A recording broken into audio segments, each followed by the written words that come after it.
अस्सलाम वालेकुम दोस्तों, क्या हाल चल है। अच्छा जी, वीज़ाज़ का गलत इस्तेमाल कुछ दिन पहले इस बात का ज़िक्र किया था एक वीडियो में हमने। तो वो गलत इस्तेमाल ये है कि जब वर्क वीज़ा के ऊपर पाबंदी लग गई तो आवाम को जो है जुगाड़ों ने फिर अंधाधुंध जुगाड़ जो है वो कितना ख़तरनाक है वो सुने आप। ठीक है जुगाड़ की है मगर अंधाधुंध और बेतुके फैमिली वीज़ाज़ के ऊपर लोगों को जो है लाना शुरू कर दिया। अब बंदे की ये है कि जी मुझे बस ओमान में एंट्री चाहिए जैसे मर्ज़ी है। वो नहीं देखते इधर आगे क्या होना है, पैसे लगाएँ एजेंट को बस वीज़ा देना है खलास। फैमिली वीज़ा निकलवा दिए फ़ेक डॉक्यूमेंट्स के ऊपर। ठीक है, उसका एक नुकसान ये हुआ कि डॉक्यूमेंट जो है आपका मैरिज सर्टिफिकेट, अब वो कहते हैं जी कि पाकिस्तान से भी अटैच करवाएं। पता है आपको, फैमिली के वीज़ा निकलवाने हैं तो मैरिज सर्टिफिकेट पाकिस्तान से फ़ॉरेन अफेयर, ओमान एम्बेसी और फिर यहाँ पाकिस्तान एम्बेसी और ओमान फॉरेन अफेयर के बाद टेस्ट करा के आपने डॉक्यूमेंट जमा करवाने वीज़ा के लिए। एक ये सख्ती हुई और दूसरा बदनामी अलग और तीसरा सख्ती अलग। यानी कोई हमने कसर नहीं छोड़ी कहीं पे भी कोई लुच तलने की। जहाँ जिसका जितना दिल किया उसने ज़रूर भाई ट्राई की है। ठीक है, इसको पंजाबी में या आम अल्फाज में जो मेरे जहन में अभी आ रहे हैं वो ये हैं कि जिसने जिस हद तक कमीनगी की को कर सकता था उसने उतनी ही कोशिश की।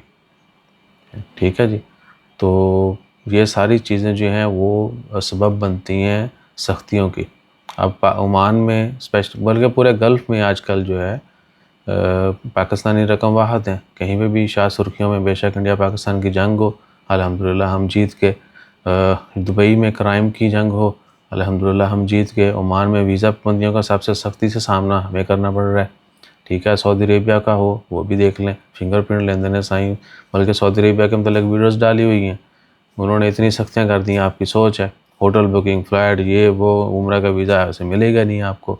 इवन कि दूसरा वीज़ा भी लेना है तो आपको जो है फिंगरप्रिंट देना पड़ते हैं। सऊदी अरेबिया का 1 साल वाला वीज़ा लेना हो तो बता दीजिएगा, हेल्प कर देंगे। कन्फर्म बंदा जो है ना वो पैसे बोझे छुपा के आवे। और उसके बाद बाकी मुल्कों में कुवैत ने वीज़े ओपन किए हैं, हमने आपस में एजेंटों ने ही एक दूसरे को जो है धोखे दे के ओमान च मैं एक हफ्ता किसी ने पता नहीं लगन दिता वीज़ा कितना अप्लाई करी दा।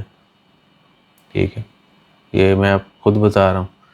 और बाकी किसी को भी पता था उसने भी शेयर नहीं किया। मैंने नहीं भाई, ये सीक्रेट किसी को पता ना चले। और इसी तरह बाकी मुल्कों में फिर कहीं कुछ होता है, कहीं को ठंडी हवा आती है तो बगैर सोचे समझे हर बंदा जाने की ख्वाहिश रखता है। उनकी ज़िंदगी का वो प्लान होता ही नहीं है। वो कहते हैं अच्छा सऊदी अरेबिया 1 साल और भी। आप मुझे यकीन से बताएं, आपके इर्द गिर्द लोग बहुत होंगे, आप खुद भी हो सकते हैं उनमें से।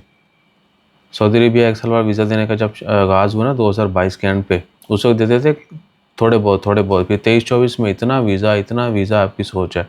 तो जिसकी समझ में आता था कि ये मिल जाता है वो 50 रियाल लगा देता था। वो सोचता नहीं था उम्रे पे जाना है नहीं जाना, सऊदी जाना है, खली वली एक्सपायर होते देखें वीज़े। हमने निकाले हैं, बंदे गए ही नहीं है।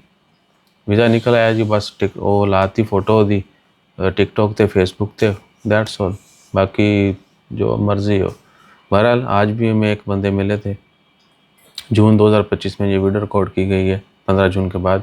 और उसके बाद क्या है, हाँ वो बता रहे थे कि जी उनको पकड़ा गया, फैमिली वीज़ा पे थे, उनका बताका नहीं बन रहा था तो बताका ना होने की वजह से उनको पकड़ा गया। फिर काम ऊपर से वो ठीक है, तो एयरपोर्ट पे फाइनल फिर फ़्लाइट कैंसलेशन, ये वो मसला क्या हुआ जी। इधर फेक डॉक्यूमेंट लगाए थे फैमिली वीज़ा के लिए, वीज़ा निकल आया, बंदा आया। अब उसके जो रियल डॉक्यूमेंट्स हैं वो फैमिली अपने अब्बे अम्मा के साथ मिल नहीं रहे। जो डॉक्यूमेंट्स के बिहाफ़ पे उसका वीज़ा निकला था उसमें अब्बा जी का नाम कुछ और था और उसका जो उसका पासपोर्ट था या बाकी डॉक्यूमेंट्स आइडेंटिफिकेशन थी उसमें उसके अब्बा जी का नाम और था। अब आप देखेंगे फिर नाल तो बन दियाँ जुत्तियाँ भी नहीं है वैसे जो हरकत है, लेकिन वो जूते नहीं मार रहे। वो कहते जड़ा काम करना जुतियाँ तो भी ज़्यादा अच्छा है। So that's all. अपना ख्याल रखें और जितना ज़ोर लगा सकते हैं बदनामी या चर्चे के लिए वो पूरा लगाएं। बेहतर से बेहतर जो है ना चंद चढ़ाएँ। जज़ाकल्लाह। हो जा बंद के